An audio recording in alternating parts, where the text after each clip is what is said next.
ছেলেদের মনের ভিতরে অনেক কষ্ট, যে কষ্টটা মানুষকে প্রকাশ করে বলতে পারে না। মেয়েরা তবুও তাদের মনের কথা প্রকাশ করতে পারে, কিন্তু ছেলেরা ম্যাক্সিমাম বেশিরভাগ ছেলেরাই তার মনের কথা প্রকাশ করে বলতেও পারে না, কাঁদতেও পারে না। তাই মানুষ ভাবে যে ছেলেদের মনে কোনো কষ্ট নেই। একটা ছেলে যখন বিবাহিত হয় তখন তার যে কষ্ট সে কাউকেই বলতে পারে না। যদি তার মাকে কিছু বলে তো মা কষ্ট পায়, জন্মধাত্রী মা। আবার যদি বউকে কিছু বলে তো বউ বাড়ি ছেড়ে চলে যায়। তো মাঝখানে ছেলেটা কোথায় যায়? সে পড়ে মহা বিপদে। কিন্তু যে মেয়েটা সংসারে আসে সে একবারও ভাবে না যে আমি যে ছেলেটাকে নিয়ে সংসার করতে এসছি, ঘর বাঁধতে এসছি, সে ওই মায়েরই জন্মদাতা সন্তান। তার কথা ভাবে না, তার মায়ের কথা ভাবে না। সে শুধু তার স্বামীকে নিয়েই থাকতে চায়। বেশিরভাগ মেয়েরাই এটাই চায়।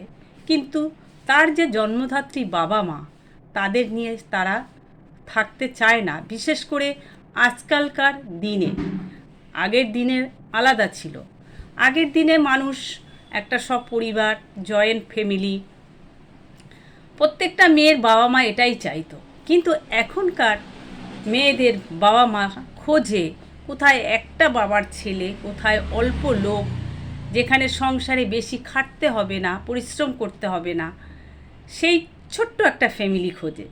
কিন্তু আগের দিনের বাবা মা ছিল অন্যরকম। তারা বনেদি বাড়ি খুঁজতো, যেখানে জয়েন্ট ফ্যামিলি, অনেক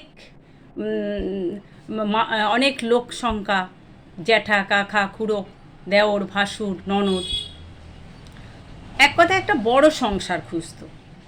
এই যেমন আমার নিজের দিদি একটা জায়গা থেকে দেখতে এসেছিল, তাকে জিজ্ঞাসা করা হয়েছিল তুমি ছোট সংসার ভালোবাসো না বড় সংসার? তা সত্যি কথা বলতে আমার দিদি বলেই ফেলেছিল যে আমি বড় সংসার ভালোবাসি। তো বড় মারাত্মক বড়, কম করে 23 জন লোকের সংসারে সে গিয়ে পড়ে।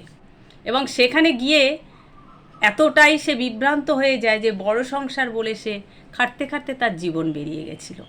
তার চেহারা, তার রূপ, সমস্ত কিছুই বদলে গেছিল। সেটা আবার অতিরিক্ত।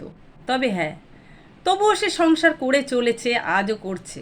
কিন্তু এখনকার বাবা মা প্লাস মেয়ে কেউ খোঁজে না বড় সংসার।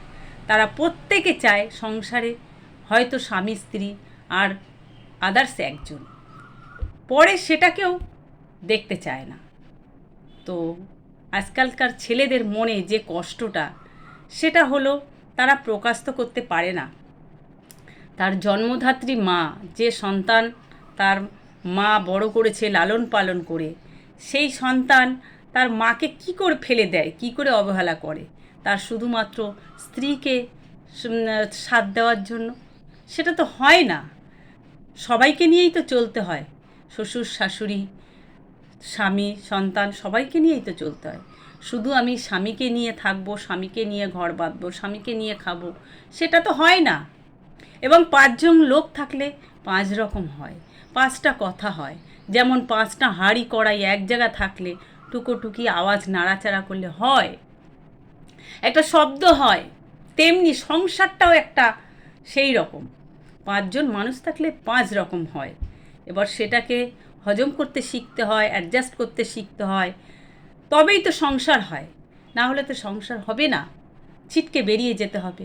তখন ওই ছেলেটার অবস্থা কী হয়? সে তখন না বউকে ফেলতে পারে, না মাকে ফেলতে পারে। অতএব মাঝখানে থেকে সেই ছেলেটার অবস্থা এমনই হয় যে তার অবস্থার কথা কেউ বোধহয় ভাবে না, যে তার পরিস্থিতিটা, তার মনের অবস্থা কি হয়। সত্যি কথা বলতে আজকালকার দিনে যেটা দেখছি, যেটা শুনছি, যেটা নিজে চোখে সচক্ষে দেখছি, সেটাই বলছি আমি আজকে আপনাদের। তো এই ছেলেদের মেয়েরা যতটা প্রকাশ করতে পারে, মেয়েরা কাঁদতে পারে, একজনকে একটা বন্ধুকে শেয়ার করতে পারে, কিন্তু ছেলেরা কিন্তু তা পারে না। তার ভিতরে তারা দগ্ধে দগ্ধে মরে, তাদের কান্না কিন্তু কেউ শুনতে পায় না। তাই বলছি, দয়া করে আজকালকার মেয়ের বাবা মাকে এবং মেয়েদের তোমরা সকলে অ্যাডজাস্ট করে চলার চেষ্টা করো। সংসার ভালো মন্দ নিয়ে, ভালো মন্দ নিয়ে সংসার, শুধু ভালো হয় না সংসার। সংসার মানে সাজতে হয়। সংসারের ভিতরে অনেক খারাপ আছে, ভালো আছে। তুমি শুধু ভালো জিনিসটা ব্যবহার করবে, খারাপ জিনিসটা করবে না। আর খারাপটা যদি না ব্যবহার করো তাহলে তো তুমি ভালোর ব্যাখ্যাটাই বুঝতে পারবে না। তাই বলছি, সংসারটা হচ্ছে একটা আমাদের সাজতে হয়। সংসারে প্রত্যেকের মন জোগাতে হয়। এক একজন মানুষ এক এক রকমের হয়। শ্বশুর একরকম, শাশুড়ি একরকম, হাজব্যান্ড একরকম, সন্তান একরকম। প্রত্যেকটা মানুষকে আমাদের মানিয়ে চলতে হয়, অ্যাডজাস্ট করতে হয়, তাদেরও মানাতে হয়। দুই তরফে মানালে তবেই একটা সুন্দর সংসার হয়।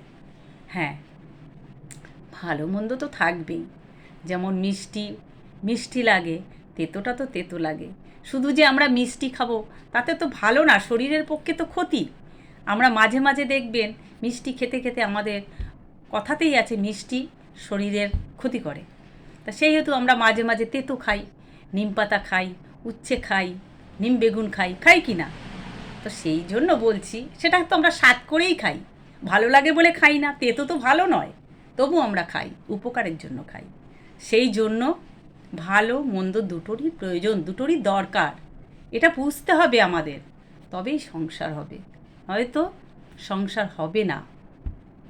আর একটা কথা, যে মেয়েরা বেশিরভাগ শ্বশুরবাড়িতে এসে তার নিজের বাপের বাড়িকে প্রাধান্য দেয়, তার কিন্তু সংসার হয় না। এ কথাটা আমি বারবার শুনেছি, দেখেছি, চাক্ষুষ দেখেছি। যারা বেশি শ্বশুরবাড়ি এসে বাপের বাড়ির টান টানে তাদের সংসার হয় না। শ্বশুরবাড়িতে এসে শ্বশুরবাড়ির তুমি যেমন বাপের বাড়িতে করছো সেরকম শ্বশুর শাশুড়ি না, সংসারের প্রত্যেকে আপন ভাবতে হবে, নিজের ভাবতে হবে, তবেই তো হবে সংসার। তবেই তো আপন করে নিলে তবেই হবে সংসার। তোমার নিজের করতে হবে সংসারটাকে। তোমার বাপের বাড়িটাকে যেমন নিজের ভাবো, এটাকেও নিজের করে নিতে হবে। তুমি এক জায়গা থেকে এসছো আর এক জায়গায়, অ্যাডজাস্ট করতে হবে, মানাতে হবে, তাই নয় কি? নমস্কার।